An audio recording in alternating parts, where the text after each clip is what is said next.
Setelah gue bisa mencapai financial freedom seperti yang gue jelasin di video yang ini, ya, setelah itu tentu gue nggak langsung puas diri, tentu gue nggak langsung berhenti dari saham.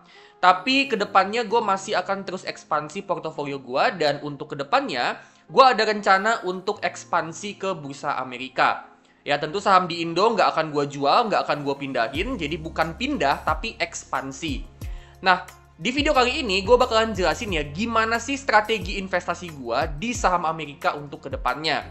Ya, jadi gue bakalan share ke kalian, harapannya ini bisa juga kalian pakai untuk jadi strategi investasi jangka panjang di saham Amerika. Nah, tapi sebelum kita mulai, seperti biasa ya, jangan lupa subscribe channel Todopedia dan juga jangan lupa tekan lonceng supaya kalian terus up to date sama channel ini. Selain itu, jangan lupa juga untuk cek produk digital dan jasa digital yang gue punya ya di Linkit/Todopedia. Atau kalian juga bisa akses itu di channel page Todopedia ya. Terus kalian masuk ke tab store. Di situ kalian bisa lihat produk dan jasa digital Todopedia yang tentunya bisa ngebantu investasi kalian. Dan kalian juga bisa join membership Todopedia, di mana di sini kalian akan dapat extra benefit ya dengan harga yang cukup terjangkau. Di antaranya ada stock pick, video eksklusif, artikel premium, dan masih banyak lagi. Ya, ini dengan budget yang terjangkau. Kalau kalian mau join, langsung aja masuk ke link yang ada di bawah kiri ya, bit.ly/join membership Todopedia. Ya, kalian bisa masuk lewat link itu. Nanti setelah kalian join, itu semua benefitnya kalian bisa dapatkan di playlist Todopedia. Namanya itu adalah video khusus membership. Di situ kalian bisa download, kalian bisa dapatkan semua benefit dari membership Todopedia. Oke, kalau gitu yuk langsung aja kita mulai ke videonya.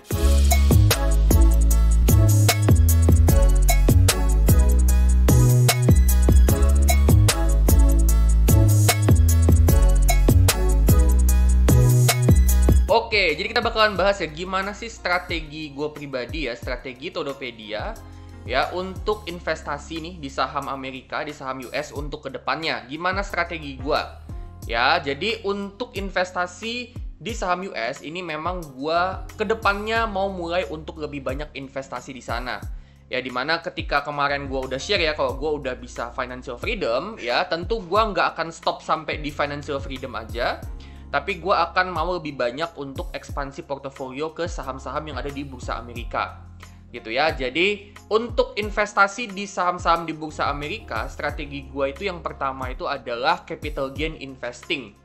Ya, tentu kalau kita investasi di saham-saham yang ada di bursa Amerika, ya, kita tahu ya kalau saham-saham di bursa Amerika itu rata-rata dividennya sebenarnya kecil-kecil. Terutama saham-saham perusahaan yang besar-besar, perusahaan-perusahaan blue chip yang bagus-bagus itu rata-rata dividennya kecil. Jadi kalau untuk invest di saham US, gue pribadi nggak mau berharap sama dividen. Kalau misalnya dapat dividen ya udah itu bagus, tapi fokus gue adalah di capital gain investing untuk jangka panjang. Ya, selain dari capital gain, gue dapat capital gain dari saham dalam jangka panjang. Ya, target gue itu di saham US itu gue juga dapat keuntungan dari segi currency. Kalau misalnya dolar itu lagi menguat terhadap rupiah, tentu itu juga akan nambah keuntungan gue. Jadi nggak cuman kenaikan harga saham doang yang kasih gue keuntungan, tapi juga penguatan dolar gitu ya. Jadi keuntungannya itu berpotensi double. Kalau misalnya dolar itu menguat terhadap rupiah ke depannya dalam jangka panjang, ya, gue dapat keuntungan selain dari harga saham yang naik, gue juga dapat keuntungan dari dolar yang menguat gitu ya. Nah, teman-teman juga kalau misalnya mau pertimbangin nih, mau diversifikasi dari segi currency-nya, misalnya kalian mau investasi dalam bentuk dolar, ya tentunya bisa pertimbangin juga untuk masuk ke saham-saham yang ada di bursa US gitu ya. Nah, terus pertanyaannya sekarang adalah kalau misalnya gue mau dapat capital gain, ya gue mau capital gain investing, itu strateginya gimana? Ya, strateginya sebenarnya kurang lebih sama dengan saham-saham yang fundamental bagus di Indo ya. Jadi gue fokus untuk beli saham-saham yang great company. Ya, saham-saham great company seperti apa? Ya, contohnya ya tren pendapatan sama labanya itu bertumbuh. Gitu ya. Jadi ya dari tahun ke tahun ya track recordnya adalah pendapatan sama labanya itu cenderung bertumbuh gitu ya. Dengan dia pendapatan sama labanya bisa bertumbuh dari tahun ke tahun trennya, itu kasih gua gambaran kalau perusahaan ini memang terbukti dia dari tahun ke tahun bisa secara konsisten untuk numbuhin bisnisnya, dan mungkin aja ke depannya itu masih punya potensi untuk dia terus-menerus numbuhin pendapatan sama labanya. Gitu ya. Jadi dengan gua ngelihat kalau trennya di masa lalu itu dia bertumbuh, artinya gua dapat gambaran nih, oh kurang lebih manajemennya itu dia mampu untuk secara konsisten dari tahun ke tahun dia bisa numbuhin pendapatan sama labanya. Artinya itu gambaran kalau ke depannya ya manajemennya pun ya masih akan mengerjakan bisnisnya itu secara excellent, dan ya mungkin manajemennya pun tetap terus menargetkan gitu ya, menargetkan adanya pertumbuhan untuk kedepannya. Itu gambaran kalau manajemennya itu dia ngerjain bisnisnya, dia ngelola bisnisnya itu secara excellent teman-teman ya. Tapi kan memang kalau misalnya di masa lalu pendapatan sama labanya bertumbuh, tentu itu bukan jaminan ya kalau di masa depan itu juga akan bertumbuh juga, itu nggak jaminan. Makanya ya, gue juga masuk ke poin kedua ya, gue juga mempertimbangkan perusahaan yang masih ngeluarin belanja modal atau capex untuk ekspansi bisnis. Jadi, gue juga akan lihat nih, ya, gue juga akan lihat apakah perusahaan ini masih terus-menerus dia ngeluarin belanja modal atau capex untuk ekspansi bisnis. Kalau misalnya dia masih terus-menerus ngeluarin capex untuk ekspansi, apalagi capexnya itu makin lama makin gede, artinya itu perusahaan ya yang sahamnya itu berpotensi compounding. Gitu ya, karena dia ngeluarin duit yang semakin lama semakin besar untuk investasi untuk ekspansi bisnis. Ya, apalagi kalau dia ngeluarin belanja modal ya makin lama makin gede belanja modalnya, terus dikombin juga sama poin ketiga, free cash flow-nya positif dan bertumbuh. Gitu ya, itu lebih bagus lagi teman-teman. Kalau misalnya dia capexnya bisa makin lama makin gede tapi free cash flow-nya bisa tetap positif, artinya perusahaan itu dia bukan cuma cetak laba tapi dia juga masih bisa punya sisa arus kas, ya, free cash flow itu sisa arus kas yang bebas dipakai untuk apapun. Yaitu kegunaan dari free cash flow.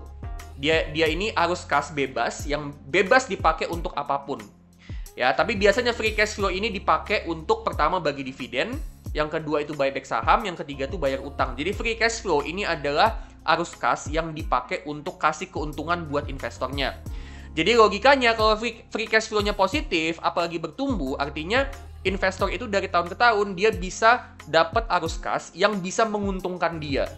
Gitu ya, itu logikanya kayak gitu teman-teman ya. Free cash flow itu dengan dia dipakai untuk bagi dividen, buyback saham, sama bayar utang, ya free cash flow itu kalau dia makin lama makin gede, artinya potensi keuntungan yang bisa diterima investor itu juga makin lama makin gede.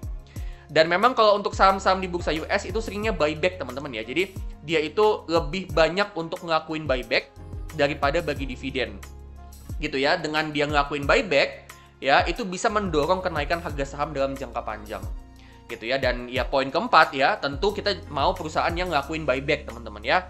Jadi perusahaan-perusahaan yang ngelakuin buyback, apalagi dia rutin dari tahun ke tahun ngelakuin buyback terus gitu ya, sahamnya di buyback-buybackin terus ya, itu artinya emitennya itu, manajemennya itu punya komitmen untuk dia terus bisa kasih keuntungan ke investornya. Manajemennya itu punya rasa respect, punya rasa hormat terhadap investornya. Ya, jadi dengan dia ngelakuin buyback saham, ya, pertama itu menunjukkan kalau si manajemennya, ya, dia punya respect sama investornya dan dia mau untuk kasih keuntungan buat investornya. Karena buyback saham itu bisa mendorong kenaikan harga saham. Itu yang pertama. Yang kedua, kalau misalnya buyback, itu artinya ya indikasi kalau manajemennya itu masih percaya diri sama bisnisnya. Gitu ya. Karena kan buyback itu kan artinya perusahaan membeli sahamnya sendiri. Jadi kalau perusahaan itu membeli sahamnya sendiri, dia berani untuk beli sahamnya, itu artinya perusahaan itu ya dia confident nih kalau ke depannya bisnisnya itu masih bagus dan masih bisa bertumbuh. Ya, jadi itu adalah sinyal kalau manajemen dari si emitennya itu punya confident yang bagus. Gitu ya. Nah, terus selain dari buyback, apalagi? Tentu kita mau lihat valuasi, teman-teman ya. Jadi, bukan cuma kita ngelihat great company, tapi kita juga mau lihat apakah great company ini dijual dengan great price. Gitu ya. Nah, kalau untuk valuasi semurah mungkin, versi gue pribadi ya, untuk bursa US ya, valuasi murah atau wajar, itu ada di PER di bawah 25 kali. Gitu ya. Kalau di PER itu di antara 20-25 menurut gue cukup wajar, ya, cukup fair. Di atas 25 menurut gua udah agak mahal, di bawah 20 ya, di bawah 20 itu menurut gua cukup murah. Ya, belasan persen atau ke bawah itu termasuk cukup murah. Ya, jadi kategorinya kayak gitu teman-teman ya. Murah itu di bawah 20, wajar itu antara 21 sampai 25 ya, 20 sampai 25 ya, di atas 25 itu termasuk mahal. Nah, tapi tentunya kita juga mesti lihat ya sama potensi pertumbuhan. Biasanya kalau saham-saham yang potensi pertumbuhan bisnisnya itu kenceng, ya wajar kalau dia dijual di valuasi yang agak-agak mahal, yang premium-premium gitu. Ya model kayak Nvidia gitu ya. bisa jadi itu wajar karena potensi growth-nya kenceng banget. Ya, terakhir gue juga ngeliat ekosistem bisnis yang lengkap teman-teman ya. Tentu gue ngeliat ekosistem bisnis karena itu bisa memperkuat posisi si emiten di dalam kompetisi.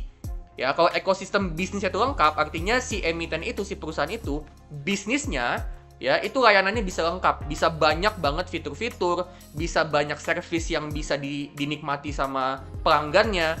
Ya, dengan kayak gitu, dengan servisnya lengkap, produknya lengkap, gitu ya, ekosistemnya kuat, itu bisa memperkuat economic mode dari si emitennya, dan itu tentunya memperkuat posisi emiten di dalam kompetisi pasar. Ya, dengan ekosistem bisnisnya lengkap, itu bisa ngebuat dia itu menang persaingan dan susah untuk dikalahin. Ya, beberapa contoh perusahaan yang ekosistem bisnisnya itu lengkap, contohnya kayak PayPal, ya, Adobe, Google, ya, Microsoft, itu kan bisnisnya gede banget. Dan kalau teman-teman perhatiin, produknya itu banyak banget dan lengkap gitu kan. Jadi macam-macam produknya. Ya, beberapa emiten teknologi ya kayak Google, Microsoft, Adobe, PayPal, ya Amazon, ya itu ekosistem bisnisnya gue ngeliat itu cukup lengkap. Gitu ya. Jadi satu kesatuan produk dan jasa itu bisa dinikmati sama si pelanggannya gitu. Dan itu banyak gitu loh, produk dan jasanya itu banyak. Ya, itu bisa memperkuat mereka di dalam pasar gitu ya. Jadi dengan kayak gitu, ya, mereka bisa menang kompetisi dan bisa terus-menerus untuk numbuhin bisnisnya tanpa harus takut ada kompetitor. Gitu ya. Nah, selain dari strategi capital gain investing, dan tadi gue juga udah share ya, gimana sih strategi untuk gue entry ke suatu saham yang ada di Bursa Amerika, ya tentu gue juga udah nyiapin teman-teman ya, exit strateginya tuh gimana. Jadi nggak cuma entry tapi juga exit. Nah, exit strategi gue adalah kalau misalnya nih ya, gue punya saham US ya, misalnya dia udah untung besar nih, ternyata udah lebih dari 50% nih keuntungannya. Ya, dalam waktu singkat di bawah setahun. Ya, itu gue akan pertimbangin untuk jual sebagian. Ya, mungkin sekitaran 20 atau 25% dari holding itu gue akan jual dan gue akan keep cash. Gitu ya. Jadi kalau memang sahamnya untungnya udah terlalu besar, ya, which is kalau benchmark gue pribadi ya, ini benchmark gue, kalian bisa tentuin benchmark kalian masing-masing. Untung besar itu menurut gue di atas 50% dalam waktu singkat itu di bawah setahun. Jadi kalau misalnya untungnya lebih dari 50% dalam kurun waktu yang singkat, kurang dari setahun, ya gue akan pertimbangin untuk jual sebagian, ya paling tidak 25% gitu ya. Dan dari situ gue akan keep cash. Nah, cash ini gue apain? Cash ini ya tentunya akan gue simpan sampai ada opportunity di saham lain. Jadi di poin kedua ya, kalau misalnya nomor satu terjadi nih dan ternyata ada opportunity menarik di saham yang lain, ya gue akan jual sebagian, ya kayak tadi gue keep cash, ya, dan gue akan masuk ke saham yang menarik itu. Ya, jadi tentunya ya gue akan coba cari-cari lagi gitu ya, misalnya sahamnya udah terlalu mahal, ya naiknya udah lebih dari 50%, cuan gue lebih dari 50% dalam kurun waktu setahun, ya. Gue akan coba cari-cari lagi, gue akan coba screening lagi, dan kalau misalnya ada nih opportunity yang menarik di saham lain, ya gue akan masuk ke saham itu. Ya, jadi cash yang tadi gue hasil dari gue take profit itu akan gue reinvestasi ke saham tersebut. Gitu ya. Dan juga tentunya kita bisa juga ambil momentum teman-teman ya, kalau misalnya dolar itu lagi menguat signifikan ya, dan atau rupiah itu lagi melemah signifikan. Ya, sebenarnya itu kita bisa pertimbangin teman-teman untuk take profit sebagian dari saham kita, dan dari situ kita withdraw ke rekening Indonesia. Gitu ya. Jadi itu mungkin ya kita bisa manfaatin kayak kemarin nih, misalnya rupiah sempat jeblok ke 17.000 ya, 1 dolar itu 17.000 rupiah. Ya. Nah, momen-momen kayak gitu itu kan bisa kita manfaatin untuk kita withdraw ke rekening Indonesia. Dengan kayak gitu kita bukan cuman dapat profit dari saham, tapi kita juga dapat profit dari keuntungan currency. Misalnya kita beli dulu itu, kita beli saham US itu, kita top up ya. Waktu kita top up itu 1 dolar itu 15.000. Gitu ya. Terus ketika kita withdraw 1 dolar 17.000, kan gitu kita untung kan, nggak cuman dari segi saham tapi juga dari segi currency-nya. Gitu ya. Jadi ini bisa dipertimbangin, dan gue memang akan pakai exit strategi itu seperti ini teman-teman ya.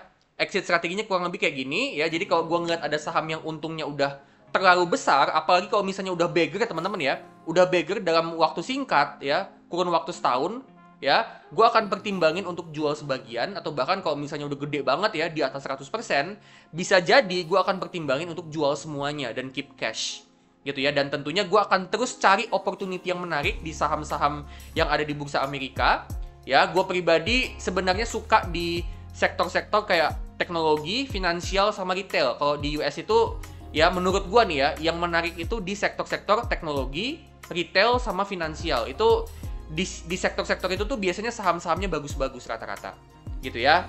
Nah, kita bisa coba cari ya, mungkin opportunity-nya di sektor-sektor tadi itu mungkin cukup menarik gitu ya. Kita coba cari-cari aja opportunity gitu ya. Jadi sembari kita keep cash, kita cari opportunity ya. Kalau misalnya memang ada nih yang menarik banget, perusahaannya bagus banget, valuasinya murah gitu ya. Nah, itu kita bisa pertimbangin tuh untuk jual sebagian dan masuk ke saham tersebut. Ya, terus kalau dolarnya lagi menguat dan atau rupiah lagi melemah signifikan ya, gue juga akan pertimbangin untuk take profit dan withdraw ke rekening Indonesia. Kali aja ya di bursa Indonesia ada saham yang juga lagi murah gitu ya. Tapi gue netapin teman-teman ya, default strateginya ya, strategi normalnya itu adalah hold jangka panjang minimal 3 tahun ke depan gitu ya. Jadi poin 1 sampai poin ketiga ya, itu bisa terjadi kalau misalnya sahamnya itu memang untungnya gede banget gitu ya, lebih dari normalnya lah ya.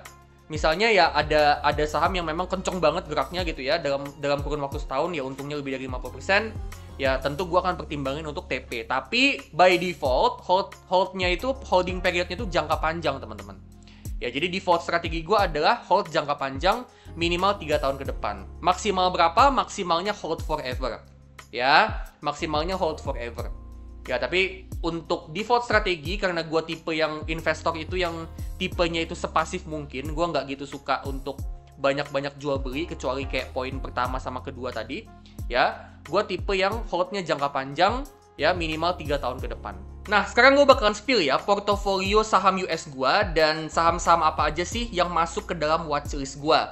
Ya, jadi saham-saham yang masuk ke dalam watchlist ini adalah saham-saham yang menurut gue fundamentalnya bagus banget, tapi mungkin secara valuasi masih agak kemahalan. Ya, dan juga ada beberapa saham yang gue masih pantau terus, gue masih analisa terus apakah saham ini bagus untuk gue masukin ke dalam portofolio gue. Ya, jadi langsung aja ya, kita masuk ke portofolio saham US Todopedia ya. Ini sahamnya ya. Jadi gue pegang cuman satu saham sebenarnya, yaitu saham Alibaba. Dan sekarang nih per video ini dibuat tanggal 18 September 2025, saham Alibaba gua itu untungnya sebesar 119%. Ya, jadi udah bigger nih dari saham Alibaba. Dan memang gue beli saham Alibaba itu di harga average-nya itu 75 teman-teman ya.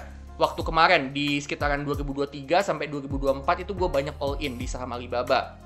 Dan memang waktu kemarin 2023 2024 itu memang saham Alibaba ini lagi mengerikan banget gitu ya. Sentimennya di bursa Cina itu lagi mengerikan banget, mulai dari sentimen isu negatif di geopolitik, terus juga perlambatan ekonomi ya, masih banyak lagi dah itu sentimen-sentimen negatifnya ya. Dan waktu itu memang saham Alibaba ini downtrend. Mungkin teman-teman juga ada yang notice, ada yang ngalamin juga masa-masa itu ya. Jadi benar-benar bursa China itu negatif banget, dan banyak banget analis di bursa US bilang bahwa saham-saham China itu mereka sebut sebagai uninvestable, jadi nggak layak untuk investasi. Nah, tapi waktu itulah, momen itulah ketika banyak yang bilang saham Cina itu uninvestable, disitulah gue beli banyak, disitu gue all in. Jadi ya gue pakai strategi yang very basic ya, be greedy when others are fearful ya. Ketika orang pada takut sama China, gue masuk all in.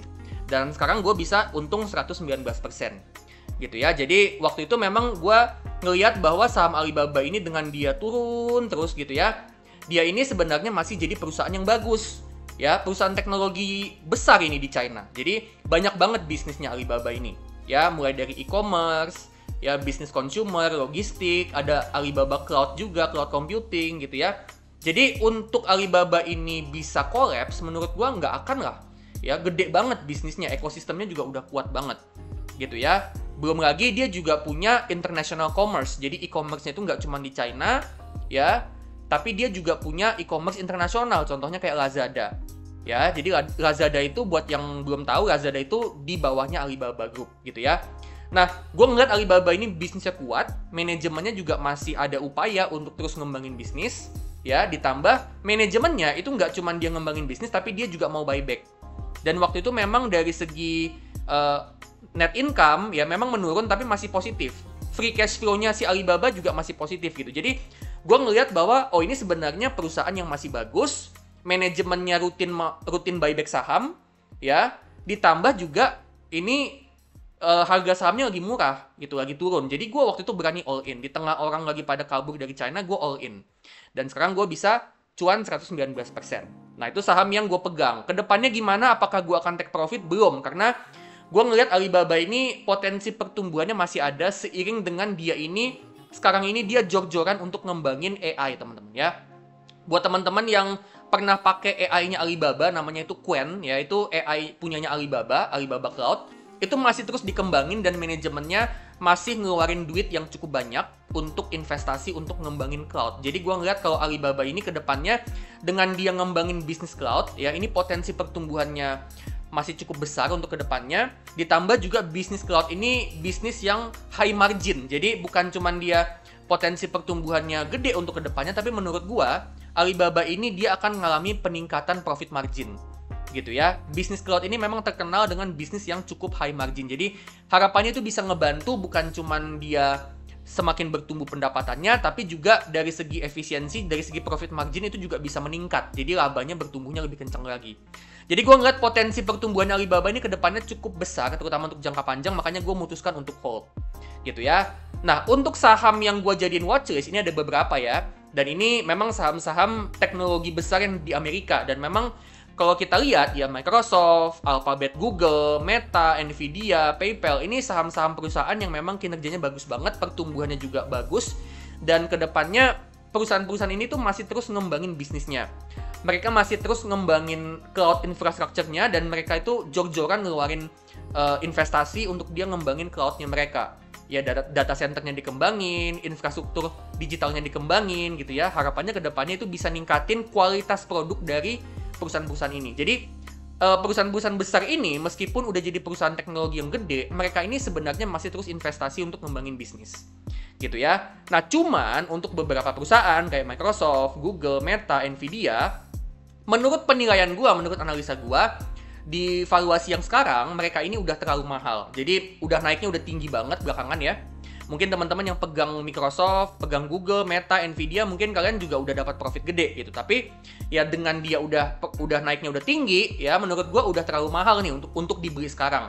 Fundamentalnya bagus banget, tapi valuasinya udah terlalu mahal, gitu ya.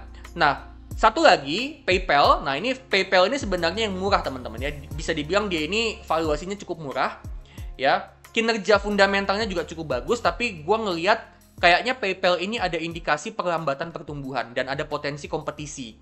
Gitu ya, karena di sektor-sektor fintech itu kompetisinya lumayan kencang lah, lumayan kuat juga gitu. Jadi potensi kompetitornya lumayan kuat. Jadi untuk PayPal, mungkin masih akan analisa lagi lebih dalam. Gue akan kaji lagi lebih deep lagi gimana industri dari fintech ini dan apakah saham PayPal ini layak untuk gue masukin ke dalam porto. Ya, jadi kayak gitu teman-teman ya. Ini porto gue pegang satu saham doang, Alibaba, karena memang gue seyakin itu sama Alibaba waktu kemarin di 2023-2024. Dan yang gue lagi masukin watchlist adalah saham-saham teknologi. Ya, jadi gue memang banyak ngelihat saham-saham di sektor teknologi. Kenapa? Karena memang kinerjanya bagus-bagus, itu yang pertama. Dan yang kedua, background gue pribadi ya itu adalah background IT teman-teman ya. Jadi gue sarjana itu di IT. Jadi untuk gue analisa saham-saham teknologi itu menurut gue pribadi lebih gampang dan lebih nyaman gitu ya. Jadi circle of competence gue itu di teknologi salah satunya ya. Dan buat teman-teman juga bisa pertimbangin ya untuk saham-saham ini ya. Kalian coba masukin watchlist dulu gitu ya. Kalau misalnya menurut kalian kemahalan ya udah dipantau dulu aja gitu ya. Jadi kurang lebih strategi gue kayak gitu ya. Boleh di copy paste, boleh enggak ya, silakan kalian tentuin sendiri saham-saham yang mau kalian beli. Tapi gue kasih tahu ke kalian dengan jelas bahwa strategi gue kayak gitu ke depannya ya. Gue masih akan pakai strategi yang sama kayak Alibaba, be greedy when others are fearful. Dan gue sebisa mungkin akan pakai strategi beli saham perusahaan bagus, tapi bukan cuman bagus doang, bukan cuman blue chip doang, bukan cuman yang kinerjanya bertumbuh, bukan cuman produknya dipakai semua orang, tapi dengan valuasi yang sewajarnya atau bahkan valuasi yang murah. Dan gue tentu masih berharap ada crash. Oke, jadi kayak gitu ya. Gimana strategi gue, gimana rencana gue ke depannya untuk masuk ke bursa US. Kalau misalnya kalian mau jiplak strateginya, ya kalian mau copy paste strateginya, ya nggak ada yang salah gitu. Silahkan aja kalau misalnya kalian mau niru strategi gue untuk masuk ke bursa US. Nah, buat kalian yang bertanya-tanya nih ya, gimana sih caranya beli saham US ya? Kalian misalnya mau pakai strategi gue yang tadi, tapi kalian bingung nih gimana caranya untuk beli saham US. Ya, gue pribadi itu pakai aplikasi GoTrade Indonesia. Ya, dimana di aplikasi GoTrade ini menurut gue ini cukup mempermudah untuk teman-teman para beginner, ya, para investor pemula yang mau masuk ke bursa US. Dimana di GoTrade ini teman-teman udah bisa investasi mulai dari $1 aja, alias mulai dari Rp16.000 aja. Ya, jadi dengan budget yang terjangkau itu kalian udah bisa jadi pemegang saham perusahaan-perusahaan yang ada di Amerika kayak Google, Apple, Microsoft, Meta, Nvidia, ya, Amazon, Alibaba, dan masih banyak lagi. Itu kalian udah bisa jadi pemilik saham-saham perusahaan tersebut. Cukup dengan $1 aja, alias mulai dari Rp16.000 aja. Nah, soal keamanan, nggak usah khawatir teman-teman ya. GoTrade ini udah dilisensikan sama Valbury Asia Futures, yang mana ini adalah broker yang udah diawasi oleh Bapepti dan juga OJK. Ya, dan tentunya investasi di saham US pakai GoTrade Indonesia ini cukup mudah, di mana UI-nya ini cukup beginner friendly, ya, pewarnaannya bagus, kontrasnya bagus menurut gua ya, dan navigasinya juga cukup mudah gitu ya. Untuk tulisan-tulisannya, instruksinya menurut gua cukup jelas, jadi cukup friendly buat kalian investor pemula yang mungkin masih bingung gitu ya mau pilih saham apa. Ya, dan nggak cuma itu aja.